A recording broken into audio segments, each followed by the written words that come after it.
নমস্কাৰ election commission of ইণ্ডিয়াৰ ফালৰ পৰা এখন প্ৰেছ নোট আহিল আৰু ভাৰত নিৰ্বাচন আয়োগ ইলেকশ্যন কমিশ্যন অফ ইণ্ডিয়া মানে ভাৰত নিৰ্বাচন আয়োগৰ ফালৰ পৰা এখন নোটিছ আহিছে। নোটিছটোত মানে এটা কথা কৈছে যে নিৰ্বাচন আয়োগত যিসকল প্ৰিজাইডিং বিষয়া ভোট গ্ৰহণ যিসকল বিষয়া তাৰপিছত গণনা কৰ্মী ক্ষুদ্ৰ পৰ্যবেক্ষক আৰু অন্যান্য বিষয়া যিসকল থাকে সকলোৰে যিটো পাৰিতোষিক যিটো মাননি থাকে সেই মাননিটো ইলেকশ্যন কমিশ্যন অফ ইণ্ডিয়াৰ ফালৰ পৰা বৃদ্ধি কৰিছে। লগতে এনহেন্স অনাৰেলাম ফৰ DYDOS লগতে CAPF পাৰ্চনেল ছেক্টৰ অফিচাৰ্ছ মানে কৈছে সন্মানীয় ধন এটা বৃদ্ধি কৰে। লগতে DEO তাৰপিছত CAPFৰ কৰ্মী খণ্ড বিষয়া ভোট গ্ৰহণ আৰু গণনা কৰ্তব্যৰ বাবে খাদ্য বা সতেজতাৰ বাবে হাৰ বৃদ্ধি কৰে। এইটো কথাই কৈছে। যেই নহওক ইয়াতে লিখা আছে যে election commission enhance remuneration presiding officers polling officers counting personnel micro' observers and other অফিচিয়েলছৰ কাৰণে এটা সন্মানীয় এটা ধন এটা বৃদ্ধি কৰিব। লগতে আপোনালোকৰ যিটো তলত যিটো লিখিছে যে conduct of elections involve diverse activities লগতে ইয়াতে যিখিনি লিখা আছে সেইখিনি আপোনালোকক বুজাই দি আছোঁ যে কৈছে যে নিৰ্বাচন পৰিচালনাৰ লগত কেন্দ্ৰীয় চৰকাৰ ৰাজ্য চৰকাৰ লগতে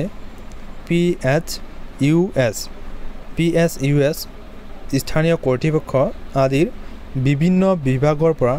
ৰিকুইজিশ্যন কৰা বিষয়া লগতে কৰ্মচাৰীৰে গঠিত নিৰ্বাচনী যন্ত্ৰৰ দ্বাৰা বৈচিত্ৰ্যপূৰ্ণ কাম কাজ জড়িত হৈ থাকে। লগতে নিৰ্বাচনৰ সময়ছোৱাত মাটিত নিয়োজিত সমগ্ৰ যন্ত্ৰটোৱে কষ্টকৰ আৰু স্পৰ্শকাতৰ কৰ্তব্য পালন কৰে যিবোৰ দীৰ্ঘদিন ধৰি চলি থাকে। লগতে আপোনালোকক কোনসকল কৰ্মচাৰীৰ কিমানকৈ ধন বৃদ্ধি পালে সেইখিনি কথাও কিন্তু আপোনালোকক দেখাই দিম কিমান টকাকৈ বৃদ্ধি পাইছে। লগতে আনকি বহু মাহৰ বাবে চলি থাকে যাতে য'ত অনুকূল কোনো পৰিৱেশ নিশ্চিত হয় নিৰ্বাচকসকলে নিজৰ ফ্ৰেঞ্চাইজি ব্যৱহাৰ কৰি নিজৰ পচন্দৰ চৰকাৰ নিৰ্বাচন কৰিবলৈ সক্ষম হয়। তাৰপিছত আপোনালোকৰ কৈছে যে নিৰ্বাচনীৰ কৰ্তব্যৰত যিসকল কৰ্মী থাকে সেইসকল কৰ্মীয়ে যাতে উপযুক্ত ক্ষতিপূৰণ দিয়াটো নিশ্চিত কৰাৰ বাবে আয়োগে নিৰ্বাচনী কৰ্তব্যৰত কৰ্মীসকলক প্ৰদান কৰিবলৈ পাৰিতোষিক মাননিৰ বা মান্যাধিকাৰৰ হাৰ সংশোধন কৰাৰ সিদ্ধান্ত লৈছে। পাৰিতোষিক সন্মানাধিকাৰৰ শেষৰটো এনে বৃহৎ যিটো পুনৰীক্ষণ 2014 চনৰ পৰা 16 চনৰ ভিতৰত কৰা হৈছিল কিন্তু তাৰপিছত কিন্তু আৰু কোনো মানে ধন বৃদ্ধি কৰা নাছিল। কিন্তু নতুনকৈ যিটো ধন যিটো বৃদ্ধি কৰিলে ৰিমিনাৰেশ্যন ইয়াতে দিয়া আছে আপোনালোকৰ যে ডিজাইনেশ্যন মানে পদবীসকল আৰু ৰিমিনাৰেশ্যন যিটো পাৰিতোষিক যিটো বৃদ্ধি কৰিছে আৰু ইয়াতে দিয়া আছে এক্সিষ্টিং চিন্স 2014 চনৰ লগত বৰ্তমান যিটো ৰিভাইজ কৰিছে ধনৰ পৰিমাণ যিটো ৰিভাইজ কৰিছে সেইটো ইয়াতে দিয়া আছে। মই আপোনালোকক কৈছোঁ প্ৰিচাইডিং অফিচাৰ এণ্ড কাউণ্টিং ছুপাৰভাইজাৰসকলৰ এক্সিষ্টিং চিন্স মানে 2014 চনৰ যিটো আপোনালোকৰ যিটো ধনৰ পৰিমাণ আছিল সেইটো আছিল আপোনালোকৰ 350 টকা প্ৰতিদিন মানে প্ৰত্যেক দিন 350 টকাকৈ পাইছিল। কিন্তু সেইটো বৰ্তমান কৰিলে বৰ্তমান যিটো সংশোধন কৰিলে সেইটো প্ৰতিদিনে 500 টকা বা তাৰ কিছু অংশ যেই নহওক ইয়াৰে যদি এককালীন ধন ল'ব খোজে তেতিয়াহ'লে 2000 টকা বুজি পাইছে যিটো 2000 লাম্প চাম। তাৰপিছত পলিং অফিচাৰে প্ৰত্যেক দিনে পাব যিটো আপোনালোকৰ প্ৰত্যেক দিনে পাব 250 পাৰ ডে পাব আপোনালোকৰ 250 টকাকৈ। লগতে 250 টকা আগতে আছিল কিন্তু ৰিভাইজ কৰি কিনে বৰ্তমান 250 টকাৰ পৰা 400 টকা বনাইছে হয় না 400 টকা বনাইছে। আগতে চাওক পাৰ ডে পাইছিল 50 টকা কৰি আৰু একেলগে ল'লে 250 টকা পাইছে হয় না। কিন্তু বৰ্তমান ৰিভাইজ কৰি কিনে কি কৰিছে 4000 কৰিছে পাৰ ডে। চাওক এতিয়া কিমান বৃদ্ধি কৰিছে 4000 কৰিছে পাৰ ডে লগতে আপোনালোকৰ যদি একেলগে ল'ব খোজে হয় না এককালীন ল'ব খুজিলে 1600 টকা 1600 পাব 1600 তাৰপিছত কাউন্টিং এসিস্ট্যান্টৰ আগতে যেটো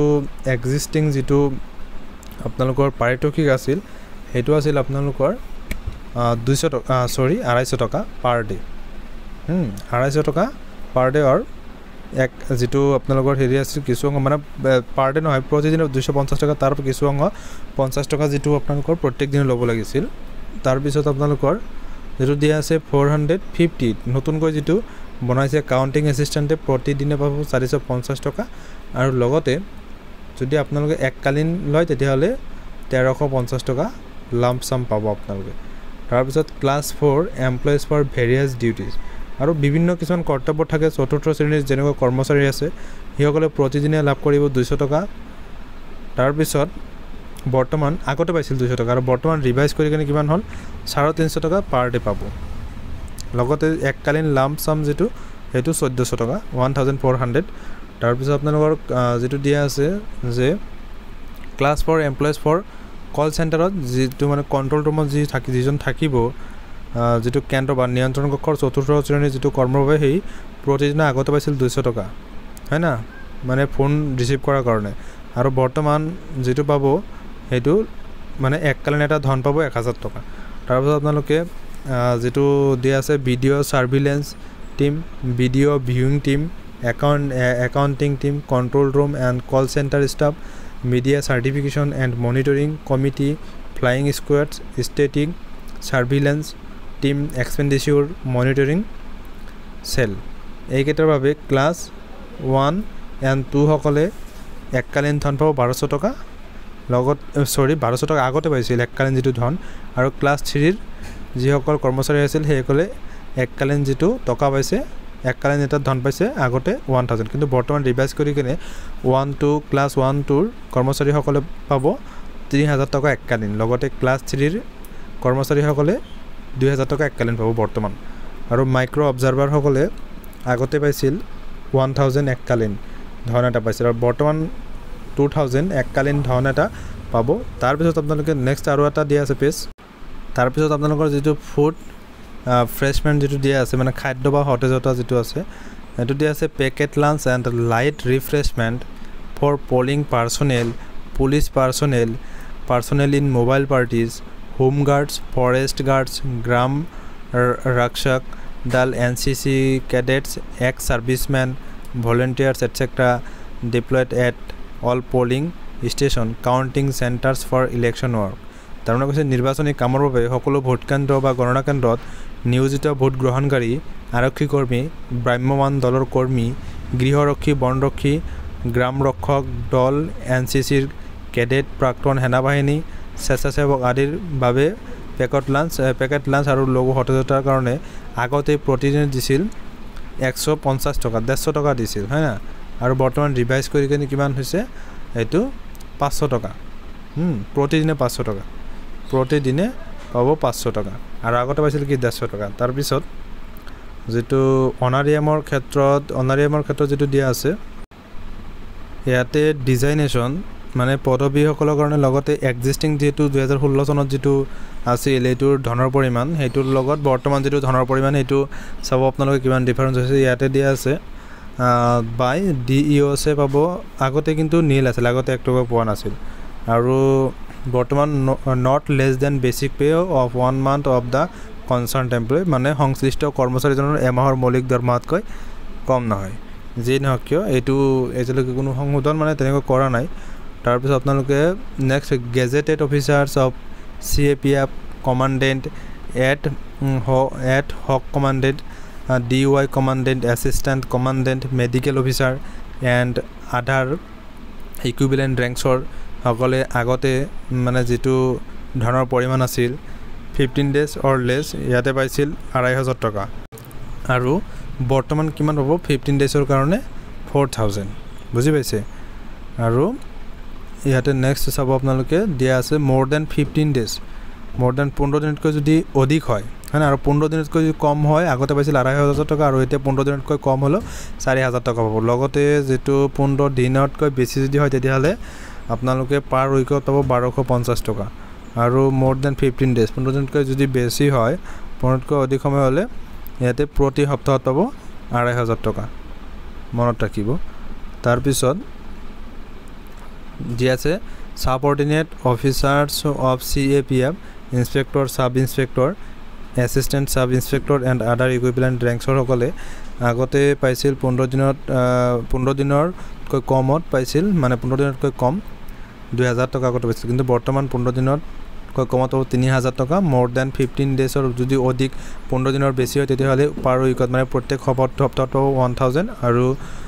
বৰ্তমানৰ যি আগতে পাইছিল 1000 আৰু বৰ্তমান 15 দিনৰ বেছি হ'লে 1500 টকা প্ৰতি সপ্তাহত পাব লগতে আদাৰ ৰেংকছৰ CAPF head constable and equivalent ৰেংকছৰ সকলে আগতে 15 ডেজত কম হ'লে 1500 পাইছিল আৰু বৰ্তমান পাব 2500 টকা আৰু মোৰ দেন 15 ডেজ আগতে 15 দিনৰ অধিক হ'লে প্ৰতি সপ্তাহত পাইছিল 750 টকা 750 লগতে মোৰ দেন 15 ডেজ আৰু বৰ্তমানত পাব আপোনালোকে পাৰ উইকত 1250 টকা লগতে assistant expenditure observer sector police officer আগতে আপোনালোকে পাইছিল 7500 টকা 7500 for full time election duty or on pro rata basis আৰু বৰ্তমান আপোনালোকে 10000 টকা পাব 10000 টকা পাব বৰ্তমান যেটো ধানৰ পৰিমাণ যেই নহওক কিয় এইটো এসিস্ট্যান্ট ডিৰেক্টৰ অপূৰ্ব কুমাৰ সিংহাৰ যেটো নোটিছ আহিছিল ইলেকশ্যন কমিশ্যন অফ ইণ্ডিয়াৰ ফালৰ পৰা যেই নহওক আপোনালোকক এই ভিডিঅ'টোৰ জৰিয়তে যদি আপোনালোকক বুজাবলৈ ভালকৈ বুজাব পাৰিছে তেতিয়াহ'লে আপোনালোকে কমেণ্ট সেকশ্যনত কমেণ্টছ কৰি জনাব যেহেতু আপোনালোকে যদি সাপোৰ্ট কৰে এনেকুৱা ধৰণৰ নতুন ভিডিঅ'সমূহ আৰু পাই থাকিব চেনেলটো সাবস্ক্ৰাইব কৰি ৰাখিব thank you SI light education thank you ৱাচিং দ্য ভিডিঅ'